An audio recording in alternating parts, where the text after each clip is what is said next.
ಪಡೆಯಬೇಕಾಗಿದೆ. ಅದಕ್ಕೋಸ್ಕರವಾಗಿ ಕಾಲಹೂ ಸಹ ಸನ್ನಿಹಿತವಾಯಿತು.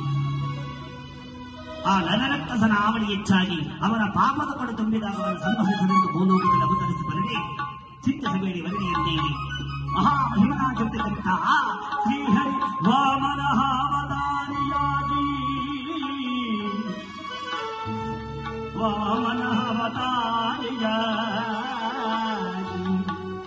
ಅವತರಿಸಿದನು ಭೂಲೋಕದಲ್ಲಿ.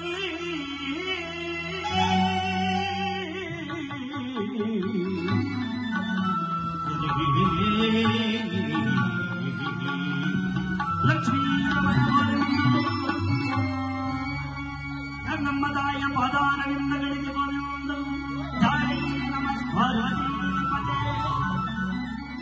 ವಾಮನಾಹಾರಕಾರಿಯಾಗಿ ಅವತರಿಸಿದ ಮಹಾನುಭಾವನಾದ ಶ್ರೀಹರಿ ಗೋಲೋಕ ಅವತರಿಸಿ ನರರಕ್ಕಸನನ್ನು ಬಂದು ಕುರಿತು ಕೇಳ್ತಿದ್ದಾನೆ.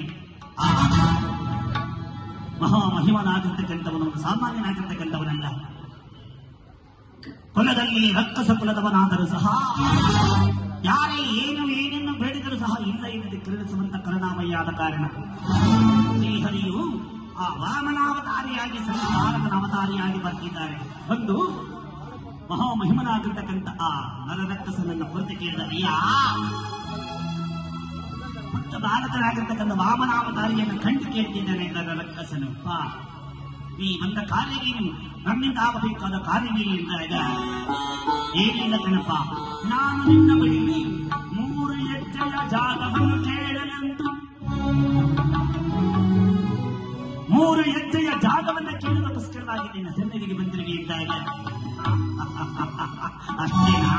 ಸರಿ, ಇದು ಆ 3 ಹೆಜ್ಜೆಯ ಪಾದದ ಆ ಹೆಜ್ಜೆಯನ್ನು ಜಾಗವನ್ನು ನೀಡಿದರೆ ಸ್ವೀಕರಿಸಿ ಎಂದಾಗ ಮಹಾನುಭಾವನಾದ ವಾಮನಾವತಾರಿಯಾದ ಪರಮಾತ್ಮನಾದ ವಿಷ್ಣು ಒಂದು ಪಾದವನ್ನ ಭೂತಳಕ್ಕೆ ಆವರಿಸಿದನು.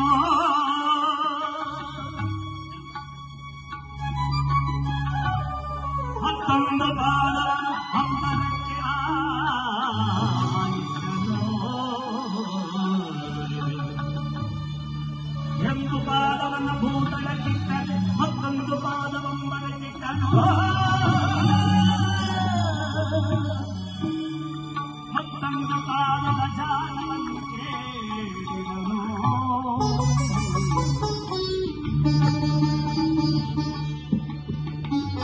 ನರರಕ್ಕಸನಾಗಿರ್ತಕ್ಕಂಥವನು ಅನ್ಕೊಂಡ ಇವ ಕೇಳ್ತಿರೋದು 2 ಪಾದದ ಹೆಜ್ಜೆ ಮಾತ್ರ. ಅವಳ ಪಾದ ಒಂದು ಪಾದವನ್ನಿಂದ ಭೂತಳವನ್ನ ಆವರಿಸಿದನು, ಮತ್ತೊಂದು ಪಾದದಿಂದ ಅಂಬರವನ್ನ ಆಧರಿಸಿದನು, ಮತ್ತೊಂದು ಪಾದವನ್ನೆಲ್ಲಿಡಲೆಂದು ಕೇಳಿದನು. ಮತ್ತೊಂದು ಪಾದವನ್ನ ನನ್ನ ಎಲ್ಲಿಡಲಿ ಎಂದ. ಇದು ಭೂತಳದಲ್ಲಿ ಜಾಗವಿಲ್ಲ, ಅಂಬರಗಳು ಜಾಗವಿಲ್ಲದ ಕಾರಣ ಆ ಪಾದವನ್ನ ನನ್ನ ತಲೆಯ ಮೇಲಿಡಲು.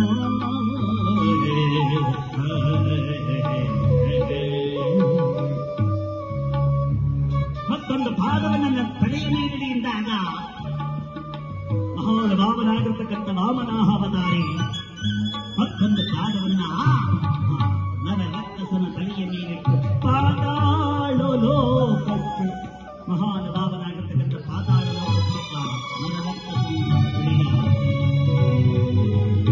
ನರರಕ್ಕಸನನ್ನ ಪಾತಾಳ ಲೋಕಕ್ಕೆ ತುಳಿದಿರುವಾಗ ಗಡಗಡ ನಡುಗಿತು ಪೃಥ್ವಿಯು